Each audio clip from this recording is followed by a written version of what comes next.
23 мая стартует основной период единого госэкзамена. В расписании уже заложено 2 дня для пересдачи. Это 4 и 5 июля.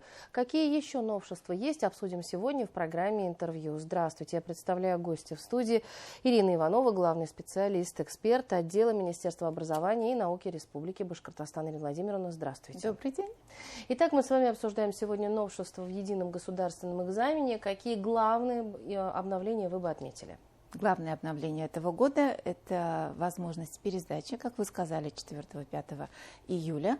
Нужно понимать, что по инициативе президента Российской Федерации было предоставлено участникам итоговой аттестации право пересдачи одного предмета в дополнительные дни, помимо резервных дней. То есть мы понимаем, что экзамены проводятся в 3 периода. Первый период – это досрочный этап, он уже завершился, состоялся в конце марта, начале апреля.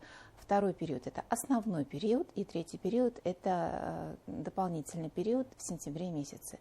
В основном периоде предусмотрены резервные дни. То есть ребята могут сдать в основной день основного периода, в резервные дни основного периода и в дополнительные сроки 4-5 июля.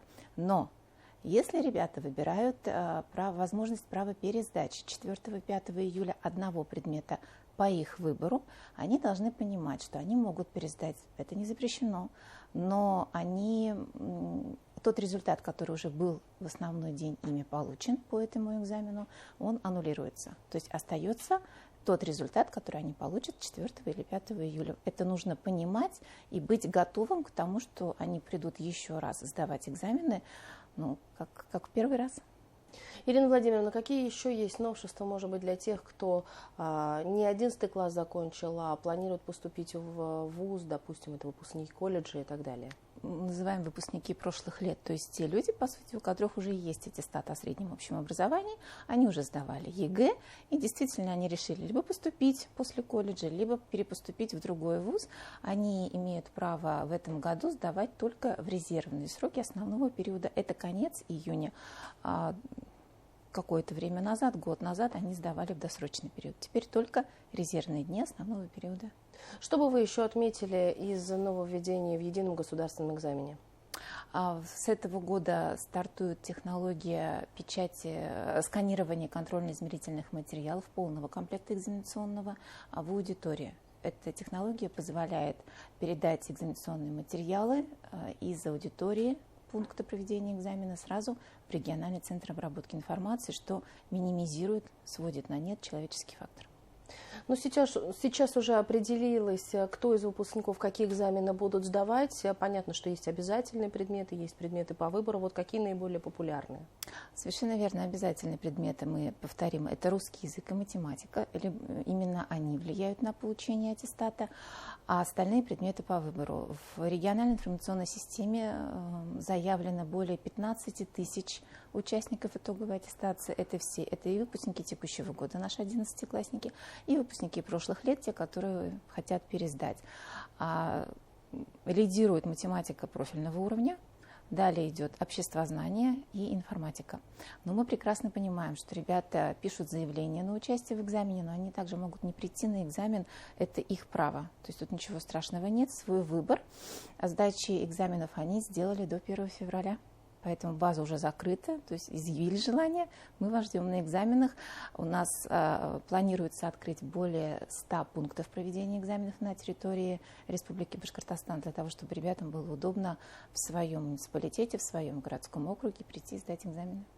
С чем можно прийти на экзамен? С честью и совестью. Черная гелевая ручка, документ, удостоверяющий личность, и бутылка воды по необходимости. Лекарства тоже по необходимости, но лекарства мы предлагаем оставить в медицинском кабинете.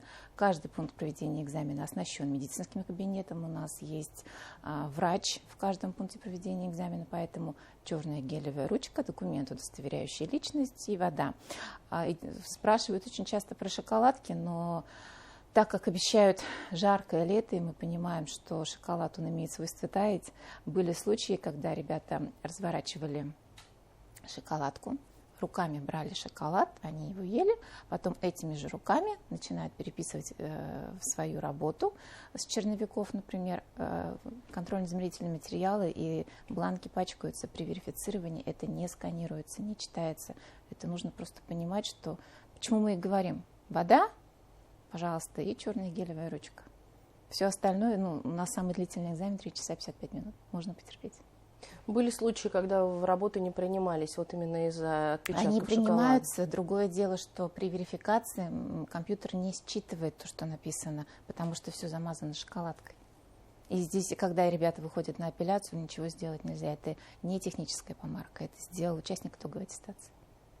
Ирина Владимировна, какие обсуждаются ли сейчас вопросы именно изменения формата проведения единого государственного экзамена? Один из вопросов – это онлайн проведение. Насколько это сейчас реально и вообще обсуждают ли это? Начнем с того, что итоговая аттестация и все субъекты Российской Федерации работают по нормативным документам. Вся итоговая аттестация проводится именно в соответствии с федеральным законом об образовании в Российской Федерации и порядке проведения итоговой аттестации ГИА-9 и ГИА-11. Мы работаем на их основании. В них пока не внесены изменения, за исключением права пересдачи в дополнительные дни. Все, что говорится, может говориться очень долго. Пока это не будет зафиксировано на бумаге нормативно, никаких изменений не может быть. Но если вернуться снова к единому государственному экзамену, как к нему лучше готовиться? Или вот сейчас уже, когда остались считанные дни, если не часы, не часы? Начнем с того, что нужно в первую очередь успокоиться. Сейчас будем говорить об участниках ЕГЭ, что еще можно сделать. Понять, что уже, в принципе, вы все изучили. У вас огромный багаж знаний и опыт дается на пробных экзаменах.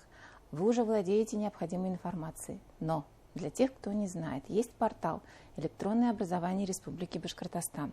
Огромное спасибо председателям республиканских предметных комиссий, которые ежегодно проводят онлайн-консультации для участников итоговой аттестации. Это те люди, председатели предметных комиссий, которые проверяют развернутую часть ответов наших участников.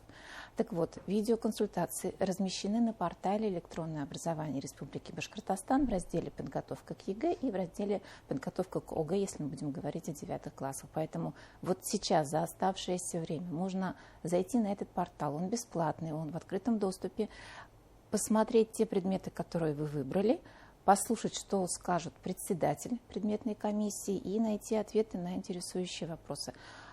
И в первую очередь, конечно же, успокоиться и выспаться. Это самое главное. На экзамен нужно прийти выспавшимся. Это касалось наших участников, родителям.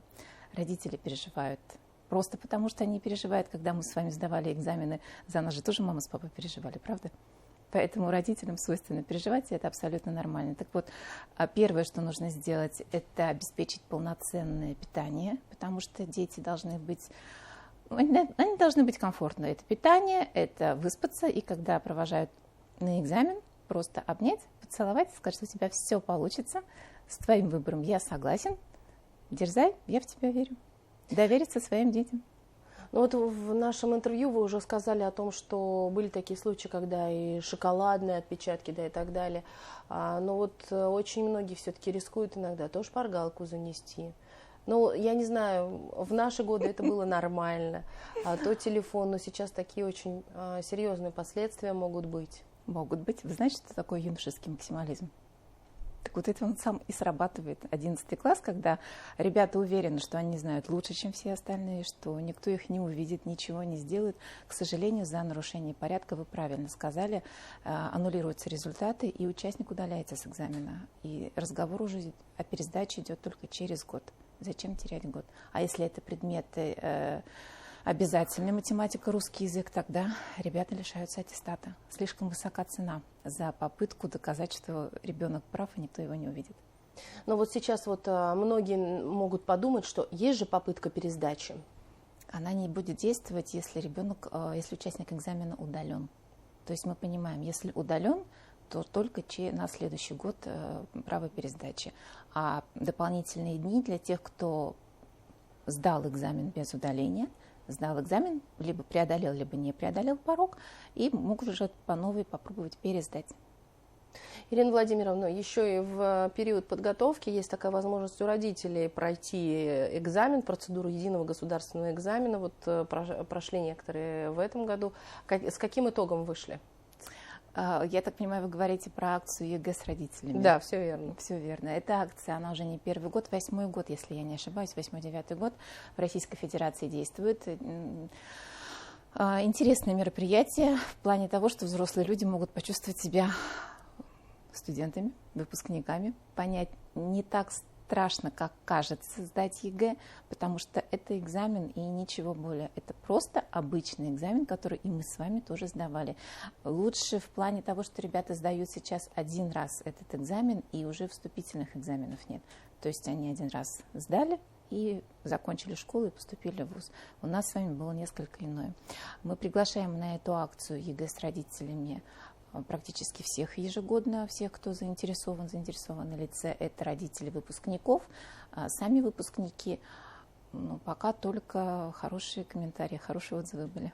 В этом году был учебный предмет история, поэтому все прошло хорошо и родителям понравилось. Ирина Владимировна, спасибо огромное, что пришли сегодня к нам в студию, рассказали о предстоящем едином государственном экзамене, который экзаменом является, наверное, не только для выпускников, но и для их родителей. Мы желаем всем удачи, мы желаем удачи вам, как организаторам, для того, чтобы все прошло гладко, спокойно, и чтобы у всех наших выпускников все получилось. Спасибо огромное.